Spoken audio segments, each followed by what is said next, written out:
जय जगन्नाथ नमस्कार प्रिय दर्शक बंधु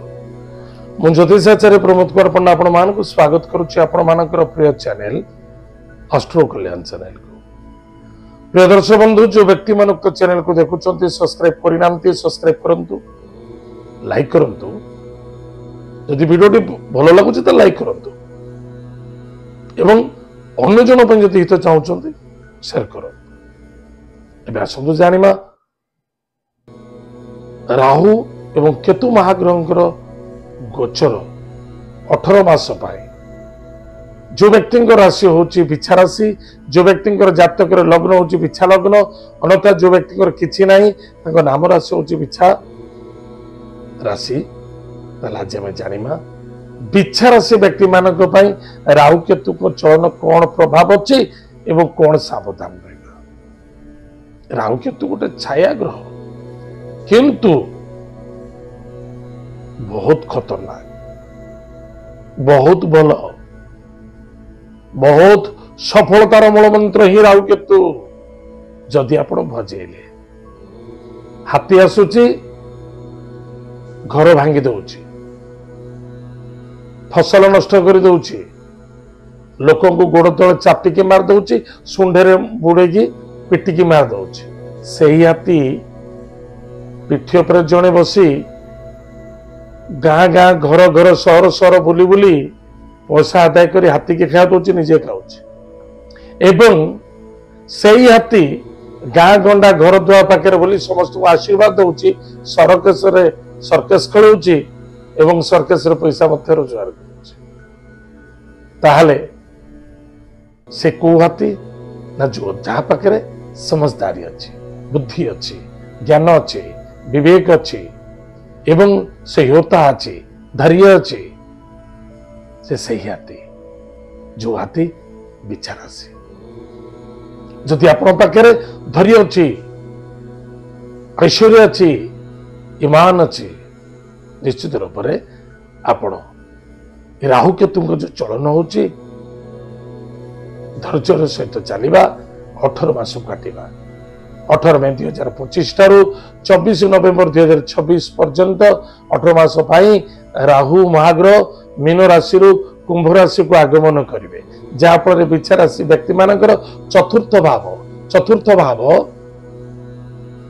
गृहर भाव परिवार भाव बंधु बांधव मित्रतार भाव भूसंपत्तिर भाव गाड़ी घोड़ार भाव परिजन भाव ताहले प्रिय दर्शक बंधु ताहले कौन करिबा माता सासू ननंद जा सब महिला मानक मध्य श्रद्धा आदरता आत्मविश्वास तो रखा बहुत आवश्यकता अछि। मिथ्यार सहारा छाड़तु सत्यता को आगमन कर छोटे छोटे कथा को नहीं असंतुष्टता हवा उचित निजर पद पदवी की रक्षा करने आवश्यकता अच्छी। स्वास्थ्य प्रति ध्यान दिंतु स्वास्थ्य ही संपद गैस एसिडिटी इत्यादि देखा दब छोटे छोटे कथा को नहीं क्रोधान्वित असंतुष्टता वृद्धि पाइब जिद्दी आ जल्दबाजी कौन सी गलत डिसीजन नहीं जाई पारंती टिके सावधान रहे कारण अष्टम भाव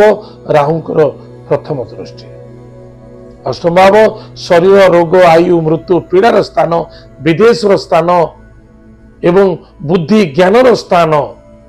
जदि आपण अधिक कष्ट लगुच पीड़ा लगुच निश्चित रूप से जगह बुद्धि और ज्ञान लगाते एवं जो स्थान में आप जॉब करुँच स्थान बारंबार जॉब करवा चेंज करवा ठीक नुहे जदि आप जॉब नहीं ट्रायल प्रति ट्रायल करते निश्चित रूप से आप जॉब प्राप्ति हम कारण द्वितीय दृष्टि सिंह राशि विद्यमान स्वयं किए अच्छे ना केतु महाग्रह निश्चित कर्म क्षेत्र रे आपण जो पिला मानक पाखे काम धंदा नहीं कर्म क्षेत्र रे परमानेंट हे जॉब मिल जीव गवर्नमेंट जो मन चाहते से सपोर्ट मिल जीव किंतु राहु महाग्रह भाग्य स्थान दृष्टि होची के तुला राशि आपणकर होची द्वादश कारक खर्च बढ़िव बेफिजुले धन हानि प्राण पीड़ा देखा दब हॉस्पिटल भर्ती हे विषाक्त जिनस दूरे रहा अत्यंत आवश्यकता अच्छे कर्तव्यपरायण हो कार्य करंतु निजर मान सम्मान मर्यादा प्रति रक्षा करंतु उल्लंघन करंतु एवं क्योंटा ठीक क्योंटा भूल भावे चिंती अन्यथा निजुक निजे बा निजे दंड पाई जाते सावधान राहु एक दंडनायक मध्य ताहले प्रदर्शन बंधु प्रतिकार कौन अच्छी आप प्रतिकार हूँ प्रत्येक दिन सेमती प्रातः समय स्नानादि कार्य सारी शिवं को दर्शन करंतु भोलेनाथ को दर्शन करंतु महादेव को जलदान करंतु एवरीडे एवं कौन सी घर पाक भिक्षुक आसुच्च भिक्षा मागिया